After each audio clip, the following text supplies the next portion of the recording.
Selamat pagi, salam dan sejahtera, Tuhan bersama dengan kita.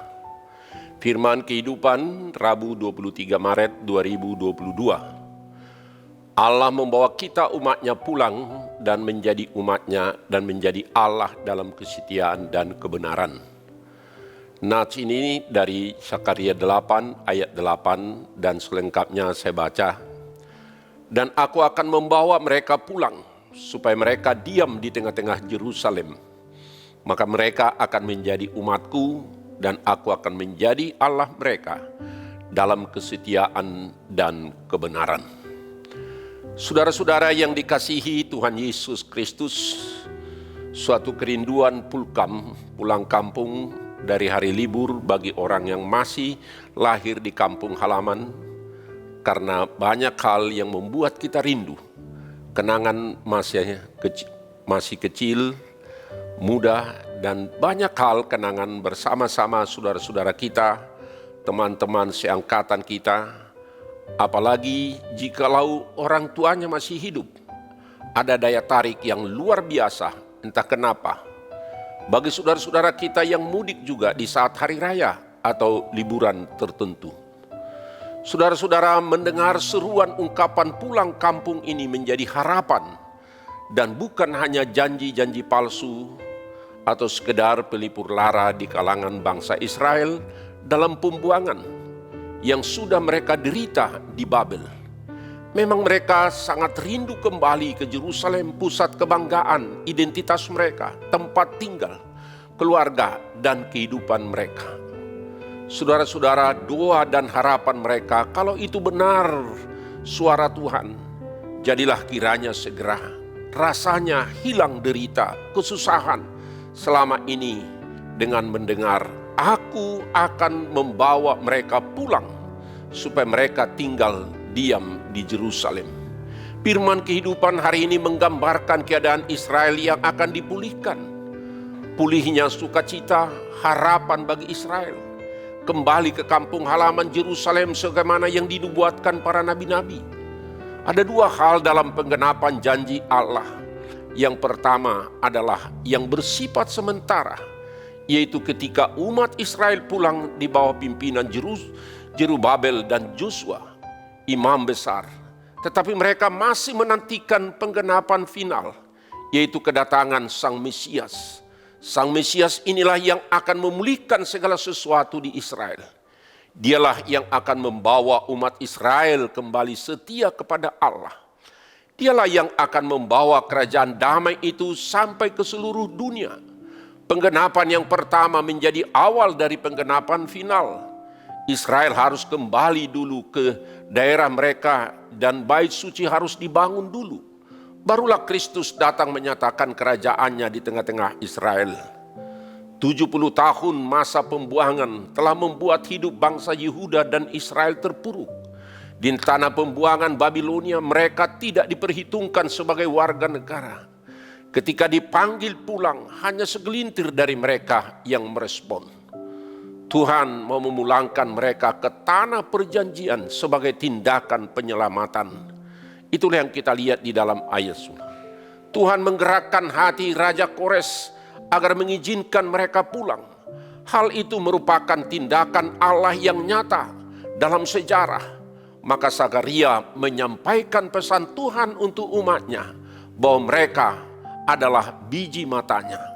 Hal ini menunjukkan betapa penting berharganya umat Tuhan bagi Tuhan. Allah pasti akan menjaga dan memelihara biji matanya. Ini berbicara tentang perlindungan Allah yang terus-menerus. Sampai saat ini Allah tidak pernah membatalkan janjinya bahwa umatnya adalah biji matanya.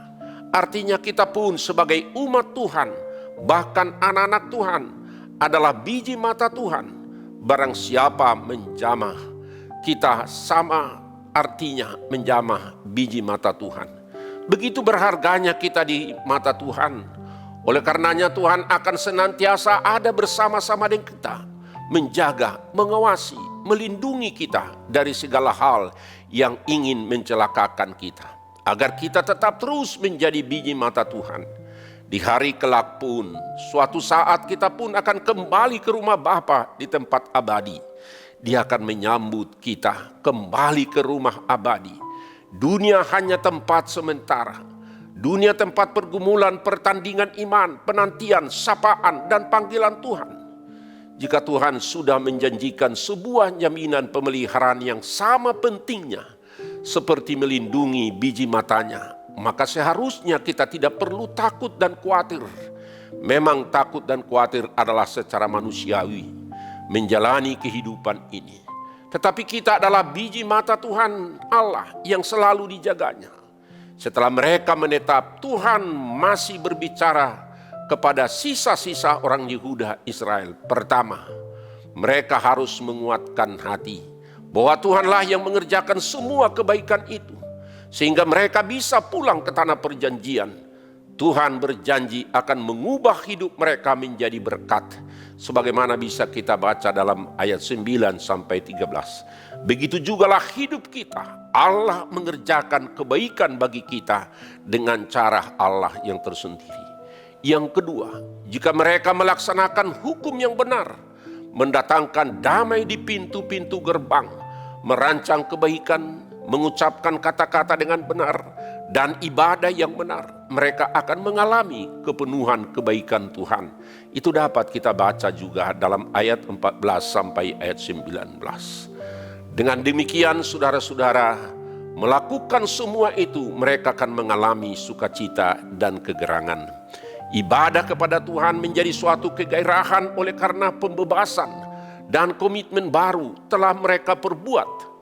Maka Yehuda dan Israel tetap umat Tuhan. Demikian juga kita adalah biji mata Tuhan.